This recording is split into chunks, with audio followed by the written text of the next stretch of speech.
2절, 3절 제가 읽어보겠습니다. 여호와여, 거짓된 입술과 속이는 혀에서 내 생명을 건져주소서. 너 속이는 혀여, 무엇을 내게 주며 무엇을 내게 더할꼬. 다투기를 좋아하는 입술, 그리고 싸우기를 좋아하는 입술, 그리고 거짓말을 좋아하는 입술, 이런 입술을 가진 사람은 반드시 화평을 깨게 되어 있습니다. 먼저 평화가 깨지고 그리고 나서 반드시 관계가 깨어지게 되어 있습니다. 그래서 성경은 우리 그리스도인들이 받아야 되는 그런 훈련 가운데 성품 훈련을 받아야 한다는 것을 굉장히 강조하고 있고, 그리고 입술의 열매가 중요하다는 걸 누차 강조하고 있습니다. 이렇게 습관적으로 남을 이간하고 그렇게, 그리고 속이는 것을 좋아하고 그리고 다투기를 좋아하는 그런 사람에게는 화가 있습니다. 분명히 하나님께서 어떤 다스림을 주시고 그 영혼에게 화가 있는데, 4절에 보니까 장사의 날카로운 화살과 로뎀나무 숯불이로다. 3절부터 읽어야 더 이렇게 이 맥락을 잘 이해할 수가 있을 것 같습니다. 너 속이는 혀여, 무엇을 내게 주며 무엇을 내게 더할꼬. 그러니까 그런 다투고 이간하는 입술을 가진 자에게 무엇을 주는 것이 합당할까? 그런 사람에게는 어떤 형벌이 임하는가라는 이야기입니다. 그런데 장사의 날카로운 화살과 로뎀나무 숯불이로다. 여기서 로뎀나무 숯불이라는 것은 사막지대에서 자라나는 관목을 이야기하는 것입니다. 근데 이 로뎀나무가 이파리는 별로 없고 가지가 무수히 많아서 이렇게 불을 떼게 되면은, 땔감으로 쓰게 되면은 굉장히 땔감의 지속력이 굉장히 좋다고 합니다. 그래서 사람들이 이 나무를 이렇게 땔감으로 잘 사용하는 그런 나무라고 하죠. 그래서 이 지금 로뎀나무 숯불이라는 것은 무엇을 의미하는 것이냐면, 그렇게 입술의 열매가 악하고 그리고 사람을 이간하기를 좋아하고 속이고 다투기를 좋아하고 이렇게 혈기가 많은 그런 입술을 가진 사람에게는 이런 어떤 지옥불과 같은, 꺼지지 않는 불과 같은 그런 형벌이 반드시 임한다, 그런 고통이 임한다 라는 것을 보여주고 있는 것입니다. 이런 인간관계의 그런 어려움에 봉착했을 때 하나님을 경외했던 시인은 어떻게 그 상황을 이겨냈는가? 1절에 보면 내가 환난 중에 여호와께 부르짖었더니 내게 응답하셨도다 라고 말씀하고 있습니다. 그러니까 하나님을 의지하는 사람들, 당연히 인간관계에 어려움이 올 때에도 하나님께 부르짖어서 그 위기를 모면했다라는 것을 알게 되죠. 그러니까 사람과의 관계 속에서 어려움이 올 때에도 하나님께 부르짖어야 하나님의 도움을 받을 수 있다라는 것입니다. 그리고 하나님은 반드시 거기서도 구원의 길을 보이신다라는 것을 우리가 알게 되는 것이죠. 7절에 보면 나는 화평을 원할지라도 내가 말할 때에 그들은 싸우려 하는도다. 여러분, 싸우는 것을 기뻐하지 마십시오. 그리고 시편의 기자는 평소에 할 수 있는 한 그런 화평을 구했다라는 것을 알 수가 있습니다. 아무리 주위에서 그렇게 다툼을 일으켜도 할 수 있는 한 그는 평화하기를 원했고, 그렇게 온유한 마음으로 사람들을 대하기를 원했다라는 것을 알 수 있는 것이죠. 신약 성경에도 분명히 할 수 있는 한 모든 사람과 더불어 화평하라 라고 그렇게 우리에게 명령하고 있는 것입니다. 자, 이 시인에게 이 시편의 기자가 다윗으로 그렇게 알려져 있습니다. 이 시인에게 하나님께서 그 인간관계를 통한 심한 연단을 주시는 이유가 무엇인가? 그것은 사람이 어떠한가, 사람의 본질이 어떠한가를 알게 해주셔서 모든 그런 이제 어떤 이제 왕으로 이제 세움을 받고 이제 통치를 하게 되면 많은 사람들을 이제 대면하고 이제 사람을 통한 그 통치 아닙니까? 사람과의 그 뭐 외교든 뭐 어떤 것을 하든지 다 사람을 통해서 이루어지게 되는데 사람의 본질을 이해하게 하시는 훈련이라고 말씀드릴 수가 있습니다. 사람은 결코 본질적으로 믿을 만한 존재는 아니다.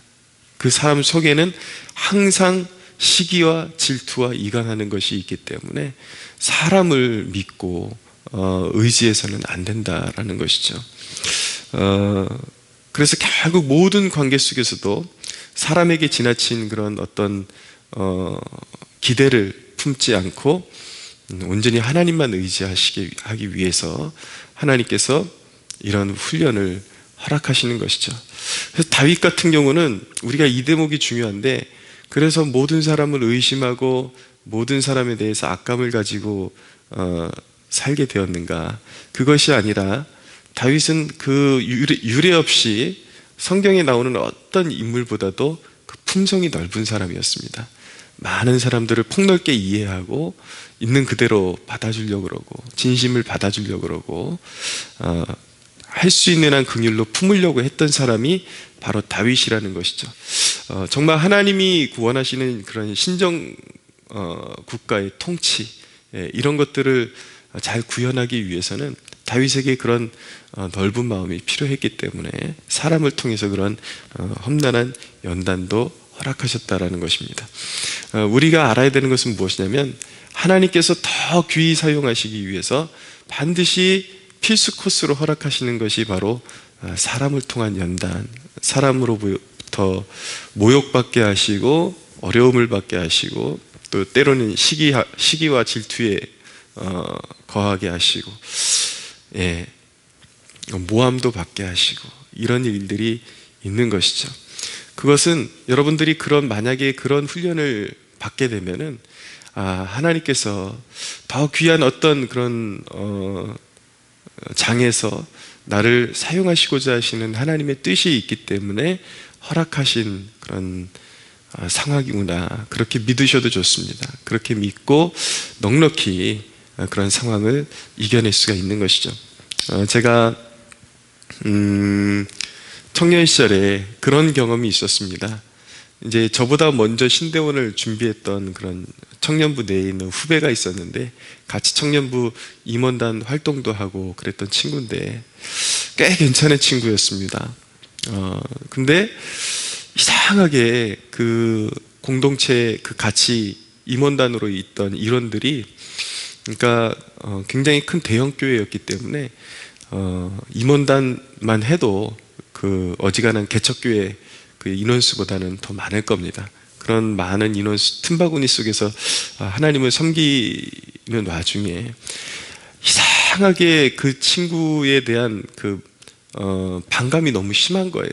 주위에서 제가 옆에서 봤을 땐 특별히 잘못하는 것도 없고 늘 이렇게 참아주고 하는데도 주위에 그런 특별히 막 자매들이 그렇게 막 과시를 하고, 뭐 형제들도 좀 그러긴 했지만 그렇게 무시를 하고, 근데 그 친구가 그 시즌이 이제 신대원을 이렇게 준비하는 시즌이었는데 굉장히 그 인격적으로 좀 모욕을 당하고, 그런데도 불구하고 이 친구가 참 묵묵히 잘 참는다.